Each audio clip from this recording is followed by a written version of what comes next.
Hey, I'd like to welcome you to another episode of Mission Matters. My name is Adam Torres, and if you'd like to apply to be a guest in the show, just head on over to missionmatters.com and click on Be Our Guest to apply.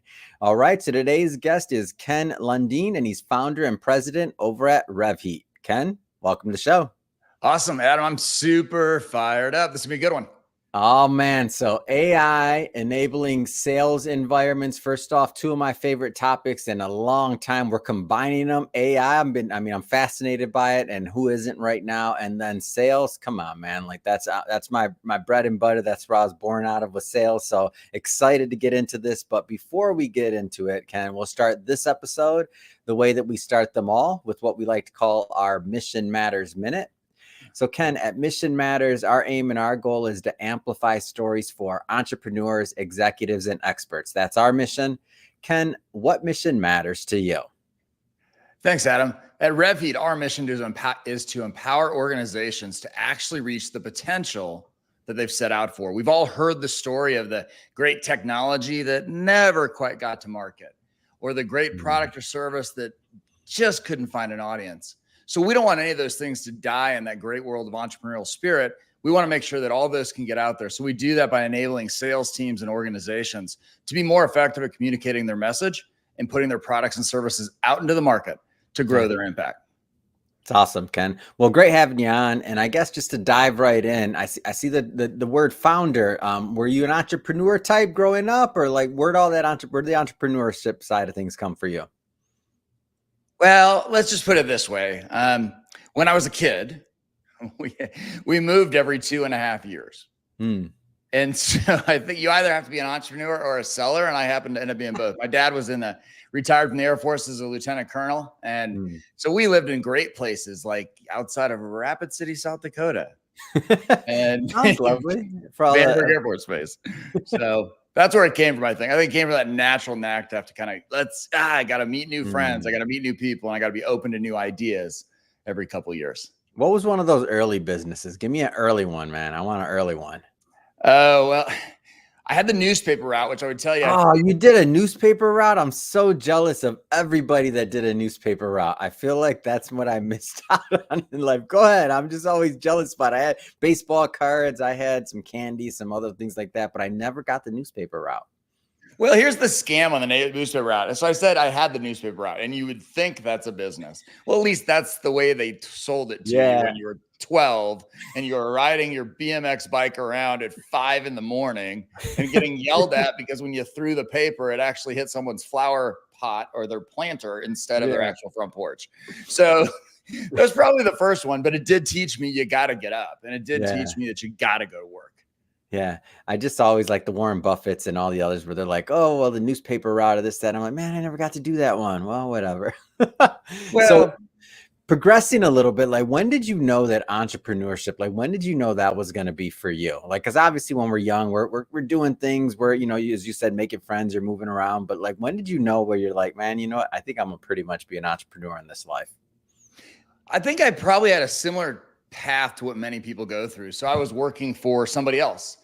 And we had great success. It was right there, you know, and it was right in Phoenix, Arizona. And we had been with a company that had been able to grow from 2 to 80 million over the course of 4 years. And so it was a fantastic thing, right? And we were Inc. 500 rated as part of the management team. And at that time, I kept looking and looking and looking and trying to figure out, like, there's something. Like, I knew it in me. There was something where I had to go out and I had to kind of cut my own path, but it took a minute, you know, because I think at the end of the day, you've got to be okay. Just kind of burning the boats. Yeah. And most people say they are, but man, when you're playing without a safety net, the world gets very different. Yeah. I remember burning my boat, man. When I burned my boat, I remember I gave up my licenses. So I was in finance almost 14 years. And when I decided to go full time in media, which I've been doing for a solid 8-9 years now, or going on 9 years this December, I gave up my licenses, and I was like, man, I spent 14 years working on this career and having all these things, and, you know, CFP, Series 7, 6, 63, you name it, I had it, right? And for me, that was my like burning the boat moment. Did you have like, and everybody around me when I had that moment, by the way, they thought I was crazy. They're like, what is going on with Adam? Like, you got a big practice. You've been doing this your whole life. This is what we know. We know financial advisor, Adam. And now you're going to interview people. You're going to publish people. You're going to help people with their like market branding. Like how's that? Where'd that come from?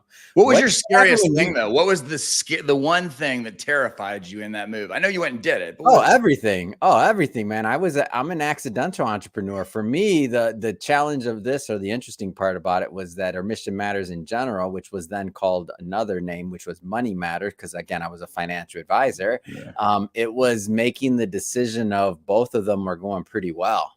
So it was like, I can always go back to being a financial advisor, possibly, and get my licenses again. But can I always ride this wave that is now Mission Matters? And so that was the like, is this just going to be like a here today, gone tomorrow thing? Or like, I didn't go to school for media. I didn't say I wanted to be a podcaster when I grew up. I don't even know if podcasting was around when we were in college. I don't know.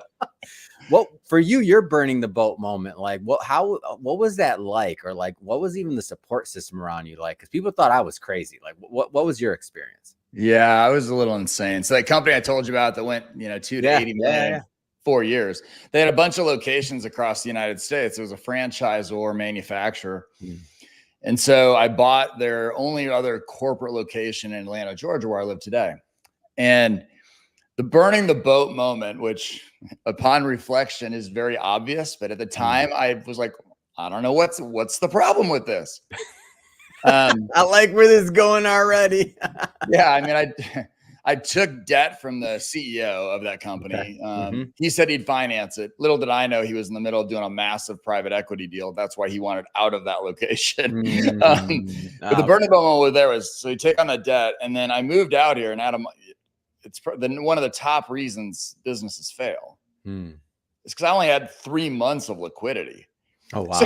So it was, I took like, that whole idea of 100% commission, no salary sales, took it to a whole nother level at that moment, and just nothing in the bank. My family's still back in Phoenix, and I'm out here, I'm working 6 a.m. till midnight. You're against the wall every day. Wow. Yeah. What got you through that, man? Like what got you through that? Like, that's a tough time. Like your back's against the wall is an understatement. Yeah. I think in that moment, if you think about it, you learn what you're capable of, right? I think that's the big thing. Most people who don't actually go work for themselves sometimes, like you and I, right? There are things that you've probably experienced over the course of the last 8 or 9 years that have been light years ahead of anything you thought you would experience or thought you were capable of. And so for me, it was a dogged determination. And the fact that I had finally just kind of jumped off and said, you know what, I'm going to do this, and I'm going to succeed or fail on my own merits. And so it's that extreme accountability to some extent. Yeah. I love that you bring that up, by the way, that you sometimes don't know what you're capable of. So even coming to this interview, and I feel like the universe tests you constantly and different things, like God, the universe, whatever, like just making sure that you want what you're asking for and that, you're ready for it. I'll give a quick example. I'm on 2 hours of sleep right now, and I'm okay. I was in a little bit of an accident last night, and I was driving. I didn't get back in, but man, I was like, am I canceling on Ken? Absolutely not. I've been looking forward to this for weeks. I'm like, we're about to have some fun today. Our audience is waiting. They want this. They want to hear this. I know it's a great topic. Like, so when I think, and I bring this up for the other entrepreneurs that are out there that are going through it. And the reason why I have this part of the conversation is because I want others to know, like, we all go through it. If you decide to go through that entrepreneurial journey, like that's a piece of it. But then on the other side of this, and not to bring up too much your personal business here, Ken, but you're getting ready for Italy soon, right? Like, come on, got to throw in the other side of it. We gave one side of the other side of it. Looks like your company's doing great. You're growing, you're busy, and you're on your way to Italy. Talk to me, man. Yeah, it's fantastic. I mean, it's, what's the saying? What's the cliche? An overnight success in just 10 years. So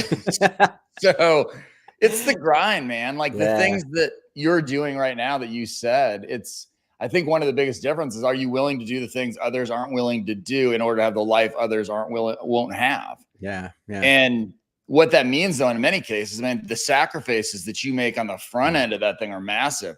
I've never, ever, make sure I'm right. Yep, absolutely. Never, ever taken 2 weeks off in a row. Yeah. Wow. And that's what's happening for Italy. And so that for me, that's a Whoa. So, win-win. man, congrats. That's Yeah. awesome. I didn't know that part of it. That's great. You're getting a solid 2 weeks in, too. That's amazing.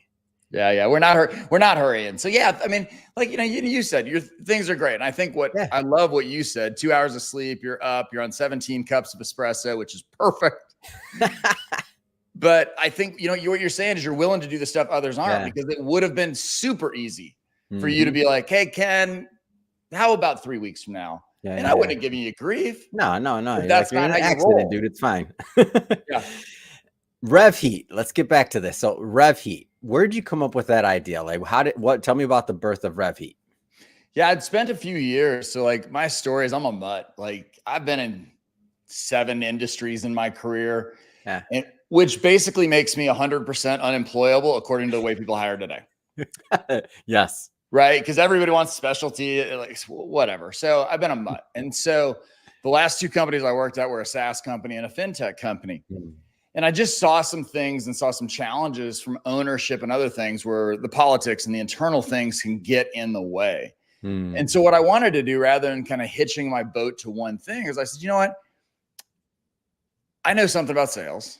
Mm-hmm. I want to go out there and I want to find the people and the companies who actually want to change things and do better. There's the GIF or the meme or the whatever you call it, the thing you Yeah. see on social, and it's got the 2 lines. And the one line is everybody wants change, and everybody's got their hands up. Yeah. And the other one's like, and who wants to change? And the line's completely empty. Yeah. And so that's the thing. I wanted to get the people who are going in that line that's not traveled by many. And so with RevHeat, we've been able to pull that together where we actually help companies grow sales, improve win rates. Just we've had massive amount of, we've been very fortunate in the companies we've been able to work with. What kind of industries do you work with? Like when we talk about sales, like what do you give me a little bit more on that one? So industries, type of company, size, give me some of the flavor. Sure. We work with B2B companies, so we're not B2C. So if you have a car dealership, we're not your people. Yeah. If you're selling to another business, we're your people. Most of what we do, though, and what my books behind me are written on is if you're selling to large enterprises, then we crush it. So it's B2B who wants to sell to big companies. And I would say probably 80% of our work is somewhere around technology. And so it could be IT consulting, it could be services, digital transformation, SaaS. But we've also worked in manufacturing and distribution and some other ones. But I would say the vast majority of it is, hey, we've got a product offering that's probably in excess of $50,000 to $75,000 on one time. And then there's a lifetime value beyond that. And so that's where so much of our work is done.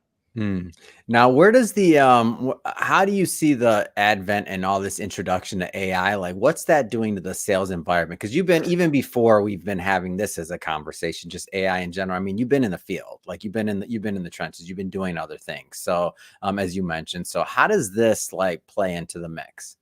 Yeah, I look at AI as a form of, just think about it in phases. And right now it's been phase 0 to 1 has happened very quick, right? It was something everybody was talking about 10 years ago.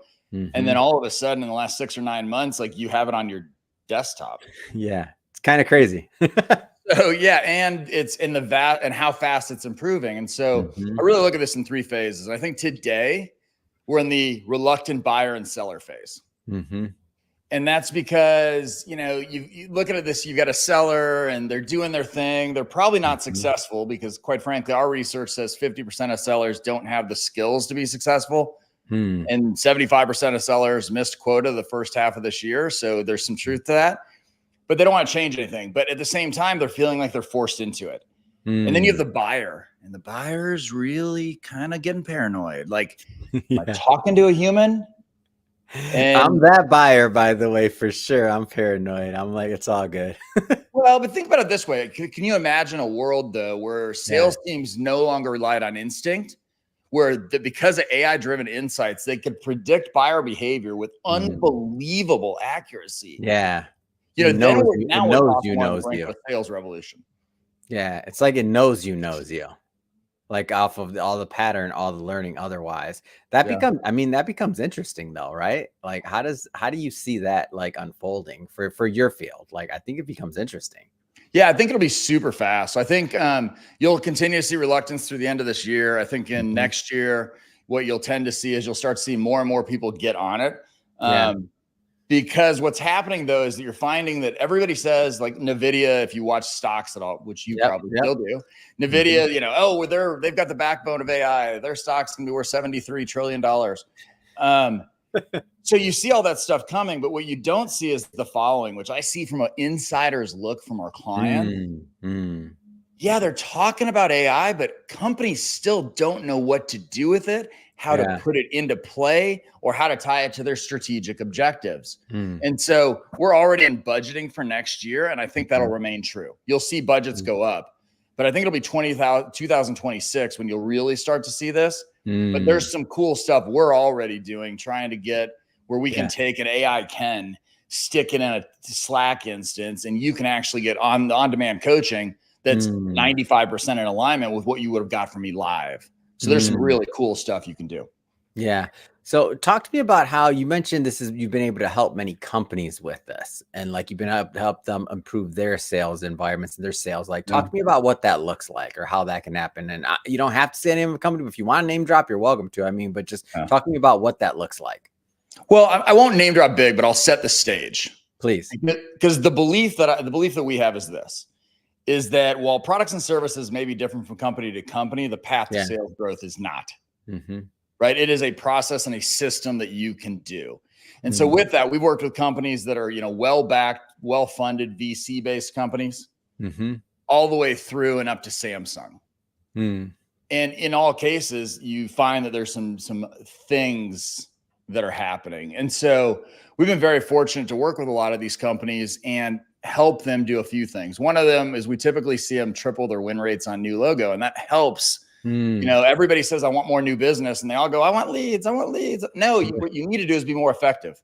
Yeah. We say you need tiger teams of salespeople who are fantastic instead of a boiler room full of 75 of them who most of them stink.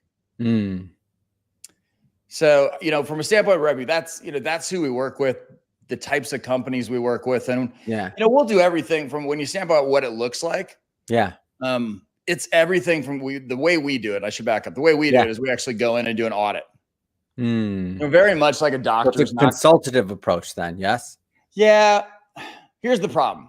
The sales training and consulting industry is largely broken. So I'll say it so nobody else has to. Okay. We sell you guys stuff like we would never tell you to sell your own customers. Yeah. It's ridiculous. So we changed it up. We said, look, I can't properly give you a diagnosis of what we need to do for you unless we do a couple things. We need to look at your systems and processes. And so we're going to do an audit of that. Yes. But second, think about how powerful this is. We actually do an audit of the 21 core selling competencies all the way down to the individual on the street, because you can get process and everything else right. But if you don't have individual people who can put it into action. Yeah. So we're actually auditing them against the 21 core selling competencies. So we can tell you, this is why you stink, or this is how you compare to industry. And this is what you're missing too, though, right? So it's like you correct me if I'm wrong in this, but I just want to make sure I'm understanding this. So after you go through those 21 competencies and you're looking at it like maybe some people are great at one spot, but they're not great at another. And then if you can even lift some of those, get some lift in some of those areas, then the overall gain should be substantial. Am I understanding that right? Yeah, that is absolutely it, because we'll even go in and in that audit, one of the things we do is we say, this is how much we can lift your revenue by in this time period with these people. Yeah. So I just always felt like sales, consulting, and training in general was sold wrong. I didn't feel like they did it right. So that's the bottom line of ours, is that baseline. And we use that for the prognosis. But the cool thing is the sellers. So, you talk about, I love the idea, right, of mattering and what do you care about? And so I'm not going to use his name publicly, but let's say his name is Gene. Okay. So Gene, the sales rep, we started working with a number of years ago. Gene was on a PIP plan. And for those of you who don't know what that is, that's a performance improvement plan, which is code for I'm trying to find a way to fire you, but HR has made me do something else instead. Yes. Okay. So he's on a PIP plan. Hasn't sold anything in the 9 months he's been at the company. Ouch. So yeah, things are imminent, right?